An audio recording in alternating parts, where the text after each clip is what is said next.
Welcome back to the Celtsarehere YouTube channel.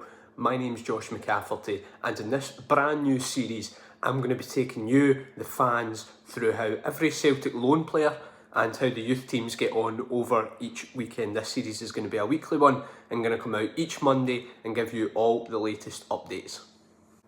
I run an account on Twitter called Celtic Youth and Loan Updates, Celtic YL Updates, so you can check that out for all the latest updates during the week. And you can also look at Celtsarehere.com where we produce the latest articles, and not just youth and loan updates, but everything regarding Celtic, so don't forget to check that out. So without further ado then, let's get into it. We're going to start down south where Celtic have a couple of players out on loan. The first of them is bosun Lawal. He is at Fleetwood now. It's not been the greatest season for them, not been the greatest run for them over the past couple of weeks. They've not won a game in 13. That run was extended at the weekend where they lost out by a goal to nil at home to Portsmouth. Now, big bosun Lawal, a name a lot of fans will be familiar with, played the full game in this one. He's been using an array of positions this season, ranging from centre half to right back to defensive midfield, and he's not done too badly. But his team have they're on to their third manager now. Charlie Adam is the boss. It started out with Scott Brown, then it went to Lee Johnson.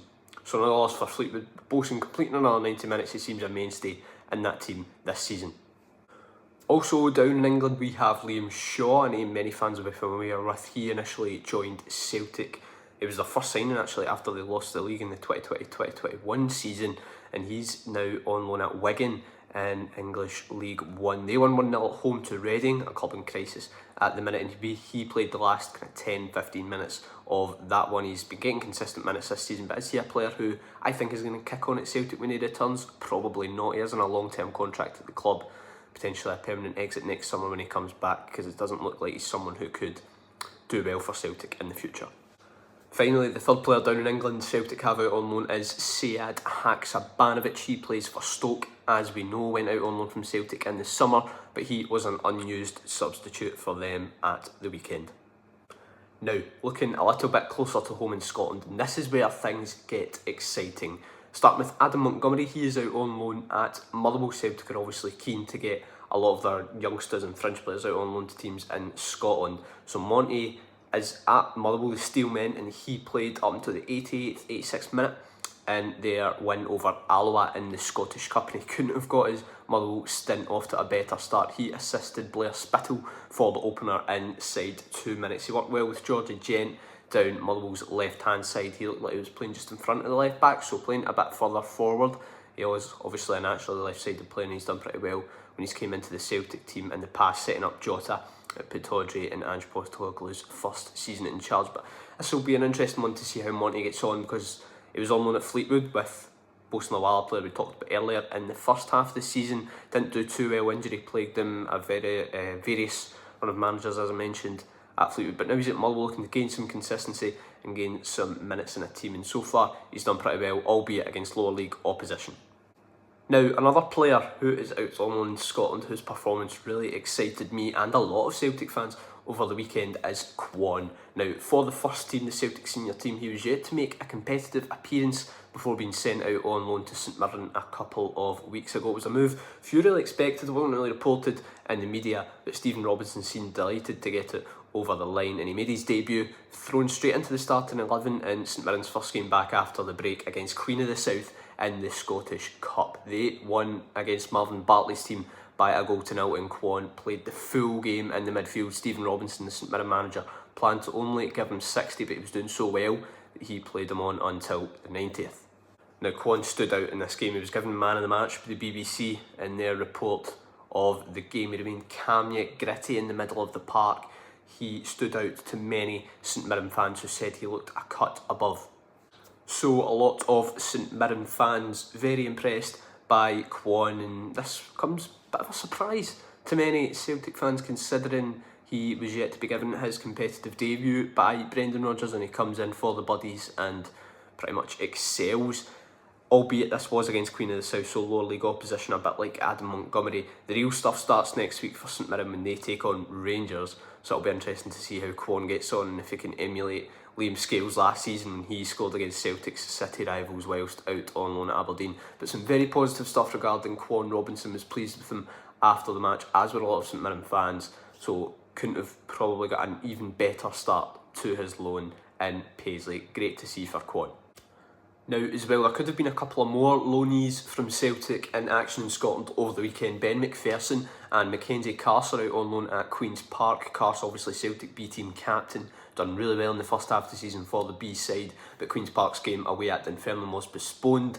For Dunfermline, Ben Summers, who made a couple of appearances for the first team last season, could have played as well, so there was 3 loanees there not in action due to a postponement in a game. In terms of youth players at the club and playing for Celtic, the B team weren't in action at the weekend, but they are playing in the Premier League International Cup during the week. They travelled down to Southampton to take on their under-21s team on Wednesday night, so that is a game to keep an eye on in the competition. Before Celtic have done alright, let's just say they were defeated by West Ham United, but they played out an enthralling clash with Brighton at the Amex a couple of weeks ago. They were defeated 4-3 in the end, but it was a brilliant spectacle. So I would encourage anyone, if you're free on Wednesday night, watch the Southampton game. It will probably be on YouTube, I would assume. Most of the games so far have been, so that is certainly one to watch to see the latest young talent in action. Now, for Celtic, as we know, if you watched the game against Buckie Thistle on Sunday, Celtic won by 5-0, and there were some appearances for some youth players, so let's get into it. First up, Rocco Vata came on in the game. He came on with about 25, just over 25 minutes to go, replacing Kyogo up front. Now, for me, this was very interesting because Rocco, for Ireland, where he has done really well before the Irish youth teams, plays through the middle as a striker, and he played through the middle as a striker here and done really well. He had pace, he had power, he looked very talented and got himself on the score sheet. Fellow academy graduate and Irishman Mikey Johnson done some brilliant work in the right hand side and cut back for Rocco, who couldn't really miss, scoring his first senior goal. Obviously, going into this one, there was a lot of speculation surrounding him and his future contract talks, interest from Italy, but it was then reported that Celtic want to actually open contract talks with him going into the expiration of his deal, which runs out this summer. So that situation is undoubtedly one to keep an eye on. But on the whole, Vata's performance very positive. Still only 18 years of age. Me personally, he's actually the first ever player who scored for Celtic who's younger than me. So I don't know what to make of that. But brilliant stuff for Rocco to come in and get his goal for the first team. I'm sure his dad will be very proud of him. After the game, Brendan Rodgers praised him very much, but he also said he has a lot of work to do and needs to continue to work to gain the opportunities he is getting. But as we know, Brendan Rodgers is a man who is not afraid to give youth a chance, and he did also in this match with Daniel Kelly, giving him his senior Celtic debut. He came on just after Rocco Vata. Kelly is a midfielder, also 18 years of age. Rodgers very much praised him after the game. Left-footed player, naturally left-footed, good physicality, and he's a player Rodgers has liked since he joined in the summer. Obviously, Kelly went on tour with the team when they went to Japan in the summer.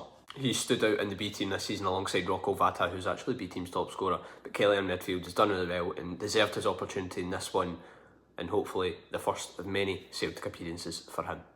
Now, there was also an exit from Celtic, a loan exit over the weekend, which kind of flew under the radar. Celtic didn't even make an official post/announcement on it on X or the website, and that is that Johnny Kenny, the Irish striker Celtic signed from Sligo Rovers a couple of years ago under Ange Postecoglou, has joined Shamrock Rovers on loan for the second year in a row. He spent the entirety of 2023 at the club, winning the Irish top flight title. He scored 6 goals and assisted 4 across the campaign. They were eager to get him back in on loan for 2024. They will have a crack at Europe, so another hopefully full season of action for Kenny over in his homeland. Obviously, many fans will remember him for his double, I believe it was, in a friendly at the beginning of Ange Postecoglou's second season at the helm of Celtic. But Kenny's still just 20, 21 years of age, so a good opportunity for him to go back to Ireland with the top team in the country, arguably, and get some minutes. So that's that for youth and loan Celtic updates over the weekend. Thank you very much for watching this episode. Keep your eye out during the week on Celtsarehere.com and Celtsarehere social channels for everything regarding Celtic, and you can also follow my account that I run, Celtic Youth and Loan Updates, on X/Twitter. Thank you very much for watching wherever you're watching this, be it Spotify, YouTube, etc. Leave a comment, leave your thoughts down below, like the video, share it with your mates, all that good stuff. I've been Josh McCafferty, this has been Celtsarehere, and thank you very much for watching.